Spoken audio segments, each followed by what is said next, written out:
Bienvenue à Autrement Jeu, anonyme, podcast numéro 19.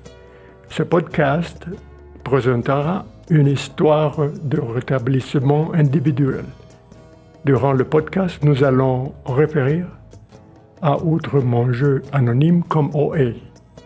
Cette semaine, nous parlons avec Alison. Bonjour madame, je m'appelle Carlos. Enchanté de vous connaître. Bienvenue au podcast numéro 19. Merci, bonjour. Bonjour. Alors, dites-moi, s'il vous plaît, d'où êtes-vous? Je suis canadienne, je suis de Toronto, au Canada. Bien. Alors, nous commençons avec, comme vous étiez, quel était votre rapport avec la nourriture avant de joindre OA? Depuis que j'avais 8 ou 9 ans, mon rapport avec la nourriture était une d'obsession et de problèmes. C'était jamais une relation naturelle. C'était très différente, pas naturelle, et je le savais. Je le savais alors.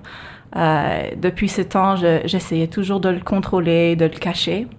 Alors, il y avait beaucoup de secrets, beaucoup d'obsessions, compulsions. Pas naturel, pas du tout. Très bien, merci. Pouvez-vous donner des exemples dont votre façon de manger était hors de contrôle? Je dirais plutôt que ce n'était pas vraiment ma manière de manger. Au commencement, c'était que je le contrôlais toujours parce que je savais que j'en voulais toujours plus. J'avais une sœur plus âgée, elle pouvait toujours arrêter après une tranche de quelque chose et moi je voulais 2, 3, 4. Alors j'étais toujours en train de le contrôler. Et après quelques ans, après 10 ans, 15 ans, je ne pouvais pas le contrôler. Alors, j'avais on dit des fringales, des périodes où je mangeais, je me gavais toujours de gourmandise, on dirait peut-être, des crises où je ne pouvais pas arrêter de manger, où je dirais, bon, je vais manger 10. Et normalement, on en mange un. Et après ça, je pouvais arrêter, mais à un certain temps, je ne pouvais pas arrêter, même si je voulais. Comment était-il que votre façon de manger ou votre poids ont affecté la manière dont vous viviez? Normalement, après que j'avais un épisode, je ne pouvais pas dormir, je me sentais mal pendant des jours, alors je ne pouvais pas étudier. Normalement, je ne pouvais pas sortir avec des amis, je ne pouvais pas être de bonne humeur, j'étais presque toujours de mauvaise humeur. Et aussi, comme j'étais obsédée avec le contrôle, c'était plutôt que je faisais beaucoup d'exercices. Alors, je passais beaucoup de temps à aller faire du vélo, courir, nager, n'importe quoi. Alors, c'est pas normal, j'avais pas beaucoup de temps libre. J'étais toujours en train de faire quelque chose pour contrôler ou enlever les calories que j'avais consommées. Alors, ça remplit toute ma vie. J'avais pas vraiment de vie. Et pendant que j'étais au lycée, j'étudiais seulement, j'étudiais et je faisais de l'exercice et je mangeais. C'était ça ma vie. Et comment a-t-il affecté votre famille et vos amis? Je sais à un certain point que quand j'avais 14 ans, j'abusais des laxatifs et mes parents ont découvert mon secret. Et ils étaient ils avaient beaucoup de soucis pour moi, pour ma santé. Et je sais que ça leur dérangeait beaucoup, mais ils disaient rien. Ma sœur aussi, elle était fâchée avec moi parce que elle croyait que je le faisais pour avoir de l'attention. Et elle voulait être ma sœur, elle voulait avoir une relation avec moi, ou pas une relation, mais elle voulait avoir une amitié avec moi.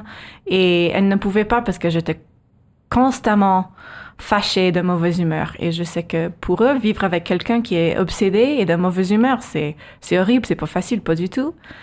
Et je ne savais pas, je le savais même pas, mais à l'université, j'avais quelques filles avec qui je vivais. Et à la fin de l'année, elles m'ont assise à la table. Elles m'ont dit, tu es vraiment très difficile de vivre avec parce que tu es jamais de bonne humeur. Tu es toujours fâché et on peut pas t'aider et ça nous dérange. Alors je sais que même si je disais rien à personne et personne n'était directement affecté, il le sentait que j'étais très malheureuse. Il le sentait. Et nous continuons avec qu'est-ce qui se passe aujourd'hui. Comment avez-vous écouté de OA la première fois? J'étais dans ma 3e année à l'université et j'ai acheté un livre sur l'Internet, c'est-à-dire la fin sainte, la sainte fin. Et c'était l'histoire d'une femme qui avait la même histoire familiale que moi. Elle était très similaire et elle parlait de son obsession et c'était parfait parce qu'à la même fois, elle parlait aussi de OA et de comment elle avait trouvé une solution là. Et instantanément, je l'ai cherché sur Internet, j'ai trouvé une réunion dans la ville où j'étais et je suis allée à une réunion. Alors c'était comme ça, c'était dans un livre. Oui, c'est très bien. Et qu'est-ce que vous a amené à OA la première fois? Qu'est-ce que vous a amené à OA? Peut-être que vous l'avez déjà rappelé. Oui, mais c'est aussi qu'à ce point-là, j'étais complètement sans espoir. Je ne savais même pas quoi faire parce que je ne pouvais pas m'arrêter. Ouais. Et je voulais avoir une vie pleine parce que je me rendais compte que je n'avais pas une vie, pas du tout. Je voyais mes amis qui commençaient des relations sérieuses avec des hommes, des mecs.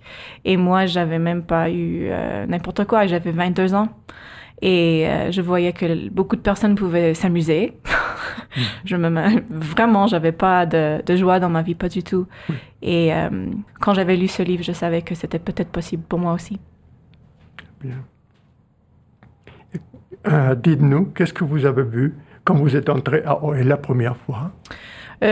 Bon, c'est pas un très bon exemple parce que j'étais dans une ville qui était très petite sur la côte atlantique et il y avait que 2 ou 3 femmes qui étaient là et elles ne savaient pas vraiment ce que c'était l'abstinence. Elles n'avaient pas beaucoup d'expérience avec ces problèmes, mais elles savaient beaucoup sur les 12 étapes. Elles étaient dans un autre programme. Mais elles étaient très gentilles et il y avait une femme qui m'a dit qu'elle ne savait pas comment. Elle ne savait pas comment c'était possible, mais elle avait arrêté de manger la nourriture avec laquelle elle était obsédée. C'était comme un miracle pour elle. Elle ne savait même pas comment. Et ça m'a planté quelque chose dans la tête. Et j'ai décidé que peut-être c'était quelque chose. Oui, une bonne façon de commencer. Et puis, comment vous êtes maintenant? Parlez un peu plus du miracle de l'absence de l'obsession. Bon, elle n'est pas complètement absente, mais je suis libre presque comparé comme c'était avant. J'ai des moments où je pense même pas à la nourriture, à mon poids, à mon taille, à si les gens pensent que je suis grosse, si je me compare pas à les autres femmes, pas toujours. Je me sens plus normale, je me sens plus dans le monde. Et c'est plutôt que quand les moments d'obsession, quand elles reviennent, parce qu'elles reviennent, elles peuvent revenir très souvenirs avec d'autres choses aussi, pas seulement avec mon poids et la nourriture, mais je sais qu'il y a quelque chose qui se passe avec moi. Quand les moments d'obsession, quand elles retournent, c'est que j'ai peur ou je suis fatiguée ou je suis fâchée. Maintenant, c'est un thermomètre pour moi, pour me dire si la température, elle monte trop. Dans ma tête, l'obsession revient, mais sinon, c'est pas un problème. Je sais que je peux prier, je sais que je peux le relâcher, je sais que je peux appeler quelqu'un et leur parler un peu de qu'est-ce qui se passe avec moi. Et certainement, je suis plus au courant de qu'est-ce qui se passe avec moi, parce qu'avant, je ne savais même pas, c'était que l'obsession, et je ne savais pas que j'étais malheureuse, et que j'étais dépressive, et que j'avais des problèmes de mener une vie sans être perfectionniste.